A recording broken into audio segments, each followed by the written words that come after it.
when we are attacked, we are violated, our space is entered inappropriately, and we feel shame because that's what the world, the culture, our families, everybody emanated that out in one way or another.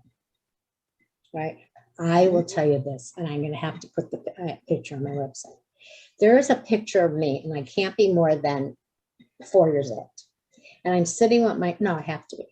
It must be 6 or 7. And I'm sitting with my 2 brothers, and they're just sitting there nice and casual on the porch steps. And here I am with a dress and my knees together.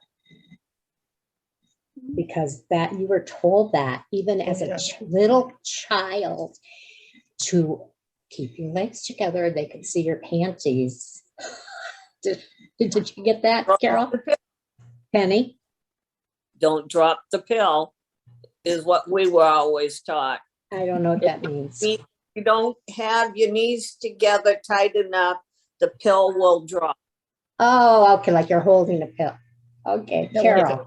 Like put a quarter between your knees. Yeah, that's another one. But and then patent leather shoes were big, the shiny patent leather shoes, and they said, "Oh, you can't wear them because the boys can look like your dress because they're so shiny." I mean, but again, we were told we had to be the guards of our body and virginity and everything, and the boys, they weren't told, "Don't touch."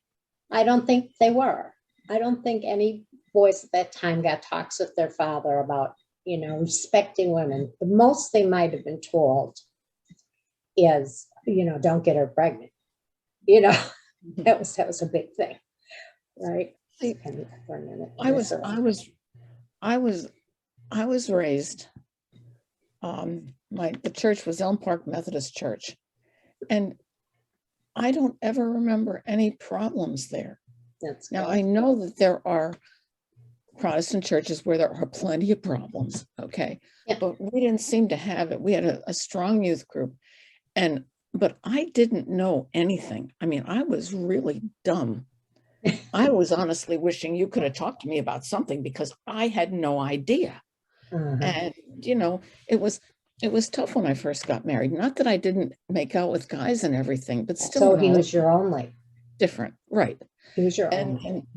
And then how I got most of my sex education after I got married. He was in the Navy in San Diego, and I was having trouble finding a job, and I was going crazy at home. So I decided to volunteer, and I'm kind of radical. I'll admit I'm this left-wing radical person, and which is really odd that I'm this I've been this conservative, and that's how nuts I am. But so I went to Planned Parenthood. Oh my God, were my eyes opened. But I met the nicest people I've ever met in my life. And I met diversity. I mean, the ethnic diversity was beautiful. And I really turned around. I think that might be part of the reason I became even more radical than I was back then. Yeah, that's great. That's what you have to do. You have to reach out and teach. But they were great. And I remember, because I grew up in a neighborhood where the mothers were really strict, and you didn't listen to Dr. Spock because he didn't know what he was talking about. And I worked with mothers that were the sweetest mothers and the greatest mothers I'd ever met in my life, because they knew how important it was to want the children that they had. And that's what they did. Yeah. And they introduced me to breastfeeding, which was always a no-no in my neighborhood. Oh my God. So I nursed my kids. That wasn't, why are you doing that? That's interesting. Yeah, Mary, you get something too. I'm just watching. We're going back to the men and not knowing, I told my husband back when Jonathan was starting to hit puberty to talk to him. Motion detected at the back door. And he was embarrassed. And I said, well, I guess I'm going to have to talk to him. No, I'll talk to him. So I don't think he ever talked to him. John has the most respect for women.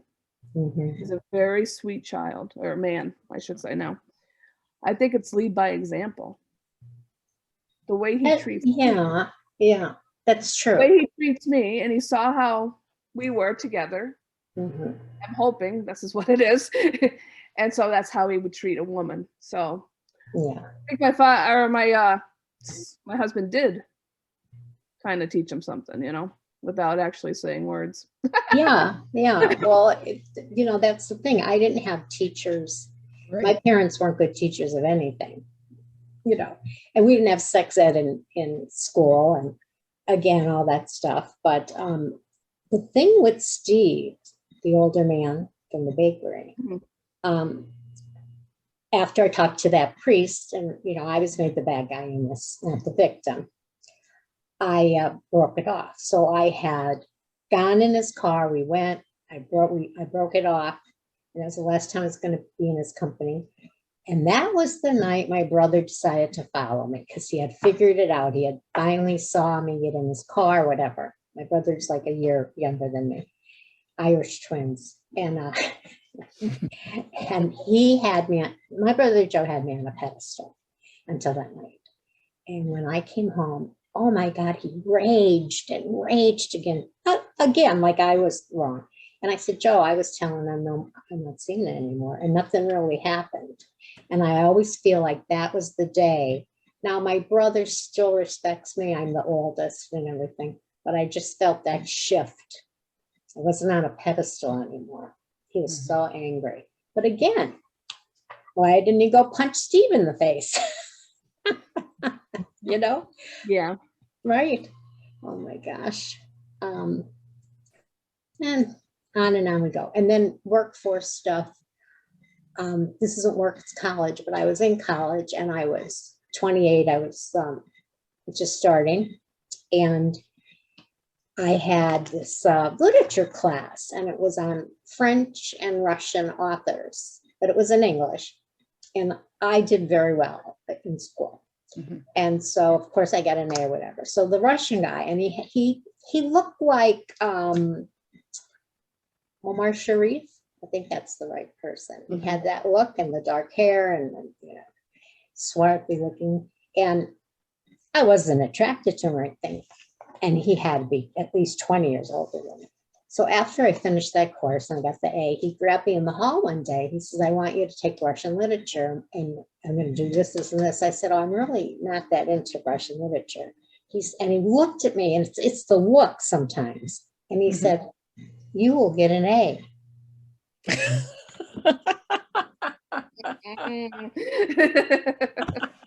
I said, no, thank you.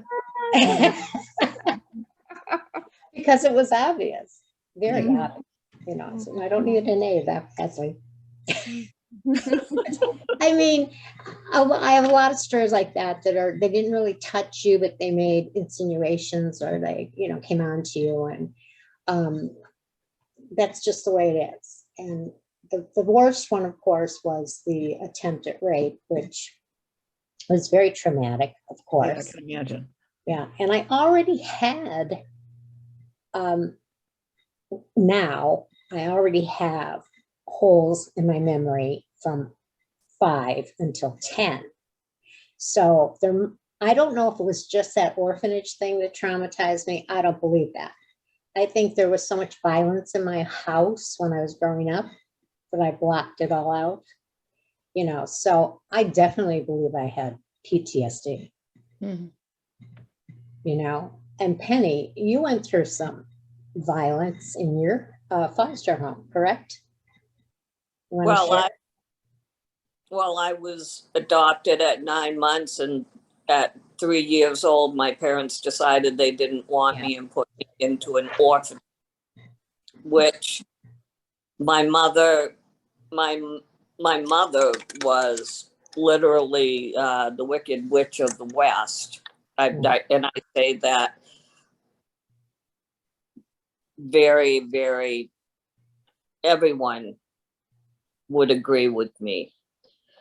She took a 2x4. I still have an indent in my right buttocks from where she hit me with a nail at the end of, I was a year old. Can't imagine it to deserve a nail in my butt, but and she said my father molested me, and she just didn't know how to be loving and this stuff, it carries on in your life. So when Yeah. you say you have PTSD. Yeah. I want to ask you a question. When did your mother tell you that you were molested by your father? Like, how old are you when she told you that? Actually, she never told me that. I just learned that a few years ago Okay. from my niece. Okay, so you didn't know you were molested and you have no memory of it. Yes, because your brain is amazing because it will block things that are too painful. And that's what the psychiatrist had told me right off the bat when I told him I had all this black hole, this whole big black hole for 10 years. And he said, no, he said, that's your brain protecting you. Now, I have no idea, like I said, well, I do have an idea, but I can't prove it was that my father was very violent when he was drunk or anything like that. But I asked to be hypnotized, and first of all, for some reason, I can't be hypnotized. And I didn't know that until he tried. And there's certain things you do, and if you can't do them, you're probably not going to be able to be hypnotized. And I'm sure part of the reason is I was on guard. I'm always protecting myself. I'm not going to let go, let somebody hypnotize me. So I probably couldn't, relax. So that's when he said, look, your mind doesn't want you to remember. Be glad. Just be glad, and go on from there. But there's still abuse going on with children. There was just something on the news where these people, the kid would go to school every day and then he'd come home and they'd put him in a closet and lock the door. And that went on for years, and he never said anything to school officials or anything. Like it's crazy, Yes, Penny. Okay. I'm not trying to monopolize. No, we have 5 minutes. Okay. All I can say is that until Facebook came out, and this is how I learned a lot of things, once I started meeting up with my high school friends, and I always thought their life was perfect. And then we started talking, because back then you didn't talk about things that happened in the home. Right. The things that I learned of these perfect homes and these perfect families. You wonder why people wore sweaters. You wonder why it all made sense. Why they were covered up so much, when you say sweaters. Yeah. Carol. One of my friends years ago said, well, we never heard about these things before, about sexual molestation. And she was, she was denying that people were complaining about it. And she was my political opposite. And she's just didn't believe that it happened. And I said to her, I can name 4 people. 2 of them were sexually molested by their fathers, their birth fathers. The other 2 were married, were sexually molested by the husband of an older sister. And I said, those are 4 people I know about. And it's not like it just happened. And the one I had to figure out when I got older, and my mother told me that she had been molested by her father. And I said, I know. She said, how the hell would you know? And just some of the things that the girls said, and all the talk, and they were Catholic. They spent a lot of time with the priest. I don't know what the priest said, but I know what the priests say. They blame it on you. She was the oldest of 3 girls. I don't know, but anyhow, just the fact that I know about 4 of them, and the one had 2 sisters that it also happened to. Yeah, I have to wrap it up because this is what they give me, 40 minutes. Well, it says to me here 6 minutes 37 seconds. That's what it says, but it's telling me. Okay. All right, only 35 seconds. Anyway, so all of this stuff does make a dent in your psyche and your core beliefs and the way you react in the rest of your life. And it's not just sexual stuff. It's being shown that you are not enough, or you're not that great, or you shouldn't talk about yourself. And they just, it's just the women are just not given the lift that men are given. So the thing I found out too is I accepted unacceptable behavior in my first 2 marriages because that is what I was shown. Like Mary said, she hopes her son, what he's being shown, will be his guide. Okay. But what I was shown was a guide of a different nature. So hopefully we'll have, there's about 3 people that are going to come next week. So, but this is great. We get to talk more when there's, right? Week? Oh, don't mind me, next month. I'm going through a little senility phase. I am. What day is it? What time is it? Thank God Can we- for Alexa. Meetings? What, dear? Can you do longer meetings? I get so much. I have to pay for it. You get 40 minutes for free, and then it's like, and there might be a point. So if you worked here at the beginning, my big news is that I'm going to have an audio book soon. That's the big news. And any of you can text me or call me anytime. You don't have to wait. All right. Okay. So anybody have anything they'd like to close with? One of the things I learned at Planned Parenthood, and this is what, is that you're a woman, you're a sexual being. Never be ashamed of that. Oh my God. You think we would be told that when we were growing up? And never be ashamed of that. And always be in control. And if you're in an abusive situation, you have the right to get out of it. Now, the courts haven't always upheld this, but these are the things that they taught me. And I would love, I started writing a book about one of the women I met there, and I haven't done much about it, but anyhow, it's just, that's what I learned from it. Carol, we were never protected. And I came away with that. I came away from that with a totally different attitude toward life. And you were a grown adult. Right. We were never taught that as young adults or teenagers. We were taught pretty much the opposite. And we saw men get away with many, many things. And husbands, and it was worse than when they were husbands. Today it's on the news. Today it's on the news.